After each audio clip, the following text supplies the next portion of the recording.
Bueno, continuando o repasando el tema que quedó pendiente con el anterior video, les decíamos con respecto a los sumas. Por ejemplo, estamos poniendo el átomo de carbono, vamos a tener 12 UMAS sobre un átomo de carbono. Estos 12 gramos de carbono contienen un número grande de átomos, obviamente, y este número se puede representar por una N mayúscula. Si tenemos una muestra de cualquier elemento cuya masa numérica es la misma que su peso atómico, la muestra contendrá el mismo número de átomos que los 12 gramos de carbono. Por ejemplo, acá estamos teniendo 55.8 UMAS de un átomo de hierro y 50, o sea, que quiere decir que tenemos 55.8 gramos con una N cantidad de átomos de hierro, ¿ok? Esta es la otra forma en la que nosotros podemos expresarlo. En esto, la masa molar que sirve para encontrar el número de moles de un elemento en cualquier muestra de masa conocida. ¿Cómo la podemos obtener? Se logra usando la masa molar como factor de conversión. Por ejemplo, tenemos cuántos moles de átomo de carbono hay en 17.2 gramos de grafito. Si su masa molar es 12 gramos sobre un mol de carbono, si se convierte o se invierte el factor para convertir gramos a moles, tendremos que tenemos 17.2 gramos por un mol de carbono sobre 12 gramos. Nos daría 1.43 moles de carbono. Como nota, lo que estamos haciendo aquí, estamos cancelando los gramos. ¿Por qué? Porque gramo entre gramos se eliminarían y se conservan los moles. El número de cantidad de carbono es 1.43 veces el número de Avogadro de átomos de carbono. ¿Sí? O sea que tenemos 1.43 moles de carbono. Eso sería el resultado. Y para saber el número de átomos tendríamos que multiplicarlo por el número de Avogadro solamente. Ok. Considerando estos datos que les acabo de mencionar, les dejo un pequeño ejercicio donde les pido saber cuántos moles de átomos de cobre existen en una moneda cuya masa es 3.17 gramos. Ya les estoy dando el peso atómico del cobre, que es 63.5 gramos por sobre mol de cobre. Entonces solamente es poner los valores como correspondan o en la fórmula y proceder a las multiplicaciones o que se indiquen, ¿correcto?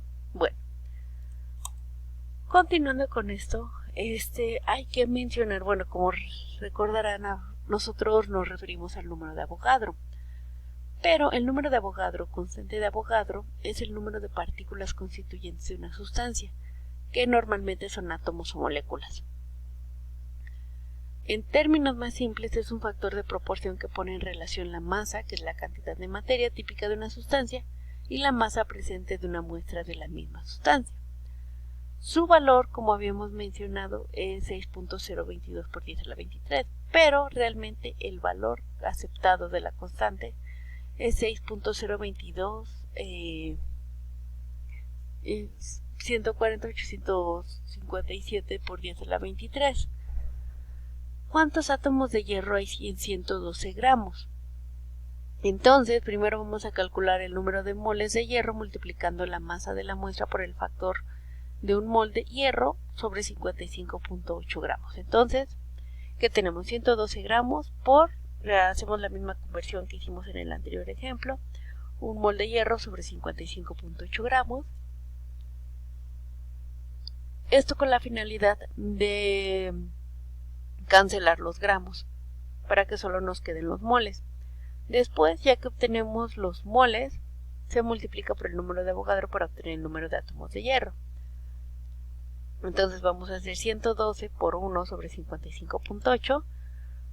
Lo obtenido nos va a dar en cantidad de moles, entonces lo vamos a multiplicar por 6.02 por 10 a la 23 átomos de hierro, que nos va a dar una cantidad de 1.21 por 10 a la 24 átomos de hierro. ¿Sí?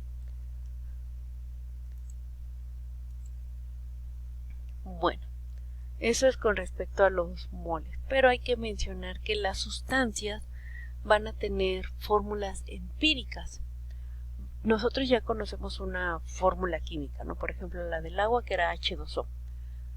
Pero también una forma en la que se pueden expresar algunas sustancias son por fórmulas empíricas.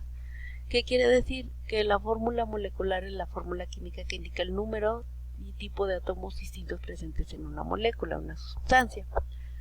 La fórmula molecular va a ser la cantidad real de átomos que conforman una molécula. Pero en el caso, bueno, esto como tal tiene sentido hablar de la fórmula molecular si el elemento o el compuesto está formado por moléculas. En el caso que se trate de cristales, se habla de una fórmula empírica. La fórmula empírica como tal nos muestra la proporción entre átomos de un compuesto químico y que puede coincidir con la fórmula molecular del compuesto. La fórmula empírica puede usar nos informa únicamente la proporción de átomos en un compuesto y la fórmula molecular nos informa de los átomos que hay en una molécula. ¿Sí? O sea, uno nos dice cuántos elementos o cuántos átomos pueden estar en un compuesto. Solo nos dice cuántos, y la fórmula molecular ya nos informa realmente cuánto hay en la molécula, ¿correcto? Por ejemplo, si estamos hablando de la fórmula empírica, tenemos que al experimentar se halló que 86.6 gramos de plomo se combinan con 13.14 gramos de azufre para producir 100 gramos de un compuesto. Entonces, si vamos a hablar de una fórmula empírica, primero hay que obtener el número de moles de cada elemento utilizando las masas molares. Esto como factores de conversión. Por ejemplo, tenemos el plomo de 86.6 gramos, entonces lo vamos a convertir en moles, ¿no? Que un mol de plomo sobre 207 gramos nos da 418 moles de plomo. Y el azufre de 13.4 gramos sobre va a ser un mol de azufre sobre 32.1 gramos, nos va a dar 417 moles de azufre. Sí, de esto vamos a tener el número de moles de plomo entre los de azufre. Tenemos la relación molar de 418 moles de plomo sobre 417 moles de azufre. Nos da una relación de un mol de plomo sobre un mol de azufre aproximadamente. Así es que, dado que la relación molar es 1:1, el compuesto debe tener un átomo de plomo combinado por cada átomo de azufre. La fórmula empírica entonces sería PbS. Pero, como nota, recordando, tendrán la duda de dónde obtuve los 207 gramos o los 32.1 gramos. Bueno, esto ustedes lo van a obtener de su tabla periódica de los elementos. Acá les da su masa atómica. Si se fijan, aquí está el plomo, tal vez no se ve muy claro, pero acá te dice 207.2. Nosotros vamos a utilizar, es por eso necesario que tengan o visualicen la tabla periódica. ¿Por qué? Porque esta nos va a obtener, por ejemplo, nos va a dar la masa atómica, la cual, como pueden ver, nos está sirviendo ahorita en la fórmula empírica de los elementos. También para la fórmula química como tal va a ser útil esta situación. Bueno, eso era nada más para identificar de dónde tenemos ciertos datos. Considerando esto y ya haciendo esta referencia, les indico cuál es la fórmula de un compuesto que tiene la siguiente composición: 26.5% de potasio, 35.4% de cromo y 38.15% de oxígeno combinado. En estos, en términos de masa, podemos expresar que el número de gramos de cada elemento estaría presente en 100 gramos del compuesto. Lo estamos manejando como 100 gramos de compuesto para que sea más fácil hacer estas conversiones. Entonces, ¿qué vamos a hacer? Si estamos hablando de 100 gramos, entonces sería como si dijéramos 26.5 gramos de potasio, por ejemplo. Entonces lo convertimos a gramos, estas cantidades que nos están dando de cada uno, lo vamos a multiplicar por la masa que tenga de cada elemento referido en la tabla periódica. Y de esta manera ya obtenemos cuántos moles tenemos de cada elemento. Teniendo ya estos resultados, el número de moles más pequeño va a ser correspondiente al potasio, así es que vamos a usarlo para dividir a los otros elementos que están presentes en nuestro compuesto.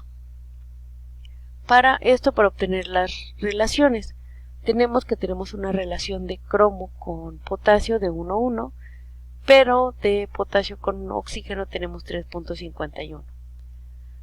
Entonces, a partir de esta relación, sería esta la fórmula, o como nosotros lo visualizaríamos si tomáramos esto en cuenta, pero cabe mencionar que no podemos poner 3.51 moles de oxígeno, o sea, no podemos tener medio oxígeno en una fórmula. Entonces tenemos que ver una forma para que se redondeen a enteros. ¿Cómo lo vemos? Pues en este caso es muy sencillo, lo multiplicamos por 2, obteniendo que tenemos de potasio 2, cromo 2 y oxígeno 7. Esto porque lo hicimos, recuerden que no podemos poner fracciones de átomos. Considerando esto, entonces hay que ver la masa molar de un compuesto. Su masa molar se expresa en el número de gramos por mol del compuesto y a veces se llaman pesos moleculares o pesos fórmula. Cada elemento contribuye a la masa molar como indican los subíndices de la fórmula, y para calcularla se debe multiplicar la masa molar de cada elemento por su subíndice en la fórmula, posteriormente sumar las contribuciones de cada elemento y se exprese el número de gramos por mol del compuesto. En pocas palabras, acá tenemos, por ejemplo, calcular el número de gramos por mol del agua con 4 dígitos, considerando ya también los puntos decimales. Entonces la masa molar se obtiene multiplicando la masa molar de cada elemento por el subíndice y sumando los productos. Si su masa molar del hidrógeno es 1.008, entonces lo multiplicamos por 2, que aquí nos dice la fórmula, hay 2 átomos de este elemento, nos da una masa de 2.016. Del oxígeno, su masa es 16, por 1 serían 16. Por lo tanto, estos 3 puntos significan, por lo tanto, vamos a tener 2.016 más 16, nos da que tenemos una masa molar de 18.016. Como nos dice que solo queremos 4 dígitos, entonces vamos a redondear. Recuerden que el punto del 5 hacia arriba se redondea al número siguiente que siga, entonces nos queda 18.02. La masa molar como tal se define como el número de gramos por mol de un compuesto y la fórmula del compuesto, entonces sería 18.02 gramos por cada mol de agua. Considerando estos datos que les acabo de dar, les pido que determinen la masa molar del amoníaco con fórmula NH3 con 4 cifras, igual que como hicimos con el agua. Aquí ya les estoy dando la masa molar de cada elemento del nitrógeno y del hidrógeno para que ustedes procedan a hacer estos cálculos similares a lo que hicimos con el del agua. Bueno, continuamos en el siguiente video, chicos.